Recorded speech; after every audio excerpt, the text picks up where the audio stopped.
But there's an explanation for that. I was given an explanation. We don't want explanation. No, because we want service. It had nothing to do with the government. Yeah. It had to do with, especially if you're talking about the exchange rate. Yeah. It had to do with the value of our foreign exchange reserves, which dropped drastically as at the time General Buhari took over.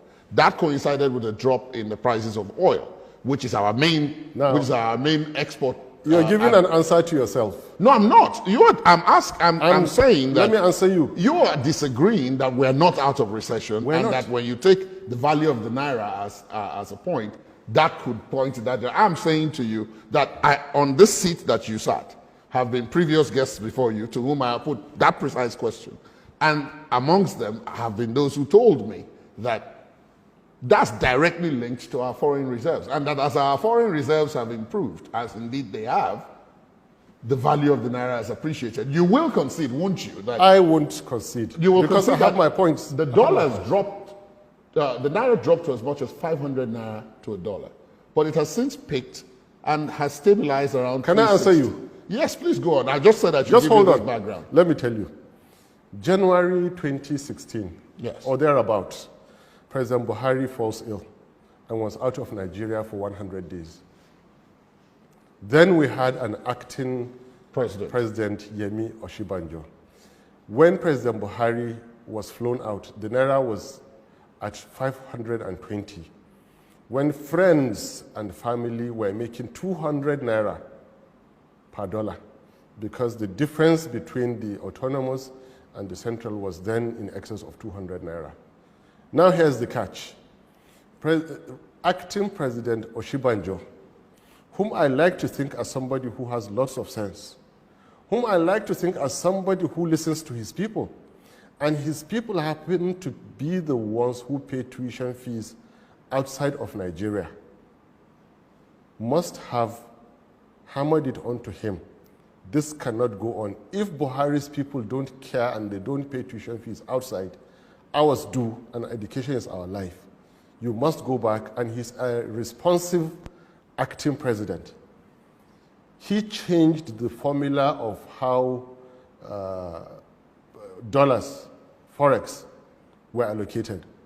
Instead of privileged few relatives and friends, it now went into the system proper. That was responsible for the drop from 520 to 365. Now it has fallen from 365 to about 363, sometimes 360. If you ask me why, it is because of the gale of defection, it is because of, and it is because of Ekiti elections that just held, that so much dollars were pumped out there. Now, mathematically speaking, the value, the price of, international price of crude oil, when Buhari took over and was complaining, and that because of that, the dollar had to rise. Just suppose that to the international price of crude oil today, you will find out that the price has nearly tripled. But in relative terms, from 2015 till today, the naira has fallen 60%. So mathematically, it does not make sense. And let me tell you, every leader should manage the confidence in the society. I split society into economy and communities. What the Buhari government did was to dissipate confidence.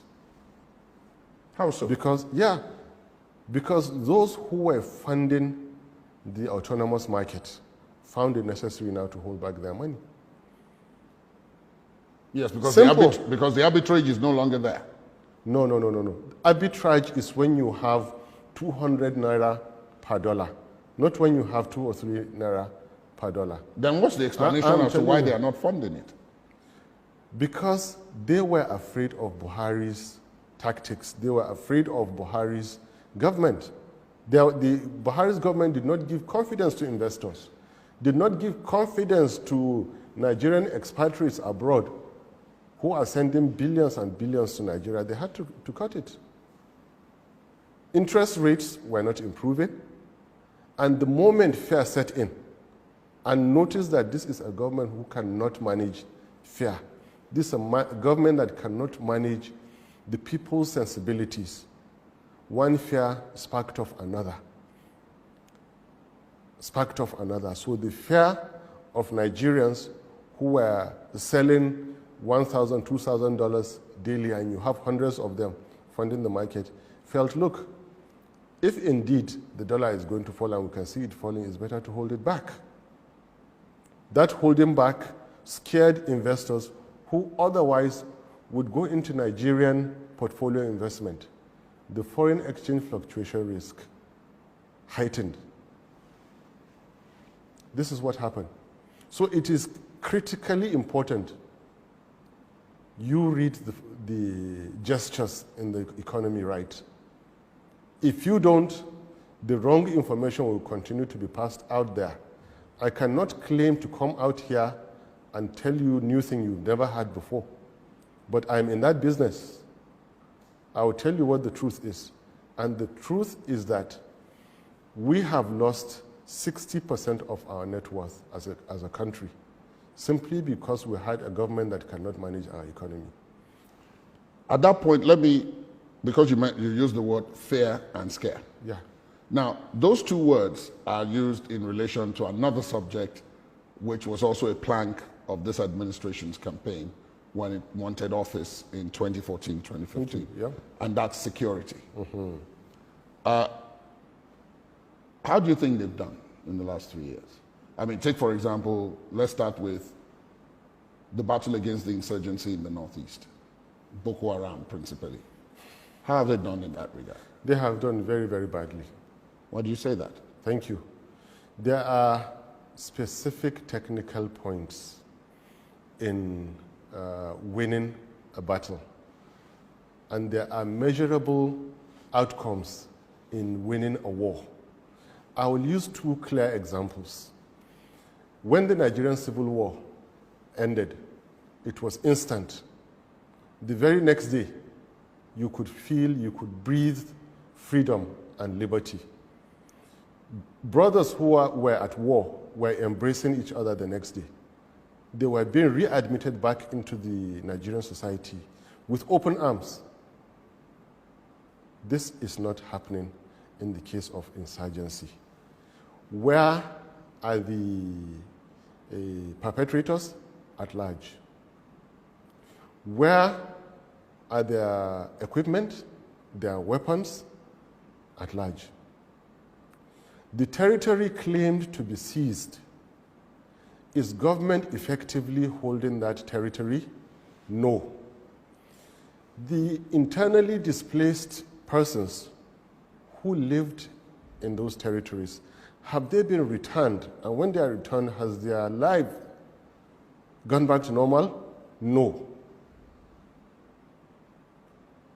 So in all this I have listed, I'm telling you, no, no, no, no. Abuja is at least 10 to 15% more in population because of IDPs. You see them on the road. In fact, I have lived in an area where in the last 10 years, I have never seen street hawking. In the last 3 years, there are days when I'm going to work, and the traffic there, I count between 80 to 100 destitutes every day that I pass by. Even at night, even at midnight, you count destitutes. Thank you, Buhari. This is what you've done to us.